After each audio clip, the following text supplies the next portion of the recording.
Bonjour, nous allons voir dans cette vidéo comment résoudre les équations de la forme x au carré égale a.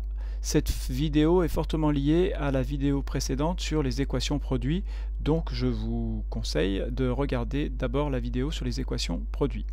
Alors, une équation x au carré égale a, ça va être une équation de la forme x au carré égale un nombre.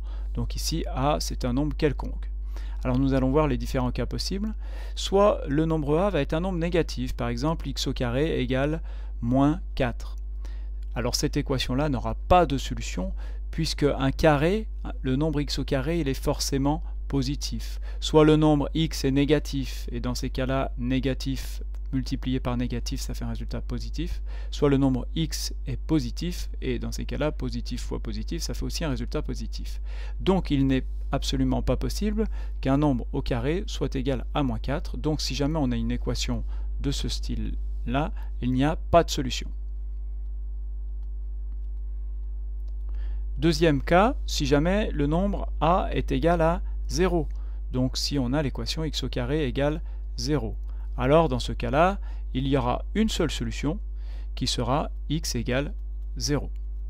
Le cas qui va nous intéresser, le cas que nous allons rencontrer le plus fréquemment, c'est lorsque nous avons une équation x au carré égale et un nombre positif. Je vais ici prendre un exemple un peu particulier, mais je prendrai un exemple un peu plus compliqué après. Par exemple, x au carré égale 16. Alors pour résoudre cette équation, on va pouvoir se ramener à une équation produit. En fait, on va passer le 16 à gauche, donc ça va être x au carré moins 16 est égal à 0. Et ensuite, évidemment, ici on reconnaît que 16 c'est 4 au carré. Donc ça fait x au carré moins 4 au carré est égal à 0. Et cette expression-là doit nous faire penser à une équation produit, et donc on peut factoriser en écrivant x moins 4 multiplié par x plus 4 est égal à 0. Et finalement, notre équation x au carré égale 16 que nous avions au début ici se ramène à une équation produit que nous avons appris à résoudre. Donc ici, les solutions seront x égale moins 4 ou alors x égale 4, l'ensemble des solutions, puisque soit x moins 4 est égal à 0, ce qui fera la solution 4, soit le deuxième facteur x plus 4 est égal à 0, ce qui sera la solution moins 4.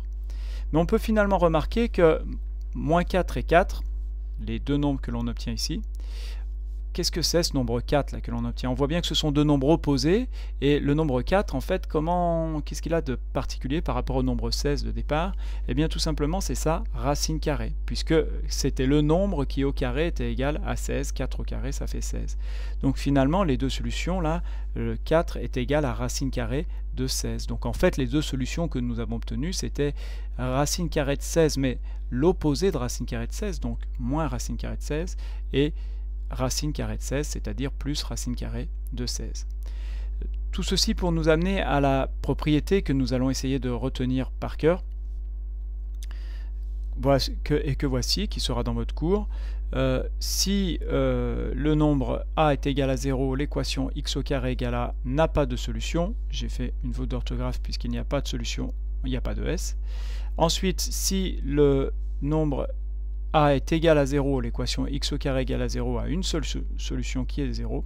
Et le cas le plus important et qui nous intéresse le plus, si le nombre a est positif, l'équation x au carré égale à aura deux solutions, racine carrée de a et moins racine carrée de a. Alors si la racine carrée est un nombre qui se termine, on pourra, comme c'était le cas ici, racine carrée de 16, on pourra mettre la valeur exacte, mais si on voit que c'est un nombre qui n'est pas un nombre décimal, alors on laissera la valeur exacte, ou on utilisera la calculatrice pour simplifier. Voilà la résolution d'équation de la forme x au carré égale a. Je vous propose un autre exemple de résolution. Par exemple, je vous propose d'essayer de résoudre l'équation x au carré égale 25. Je vous laisse faire pause et regarder la solution. Donc la solution ici, puisque 25 est un nombre positif, il y aura deux solutions. Soit on aura la première solution x qui est égale à racine carrée de 25, soit la deuxième solution x qui est égale à moins racine carrée de 25, d'après la propriété qu'on a vue avant. Dans ces cas-là, si on a appris la propriété, on n'est pas obligé de refaire la factorisation comme je l'ai fait dans l'exemple précédent.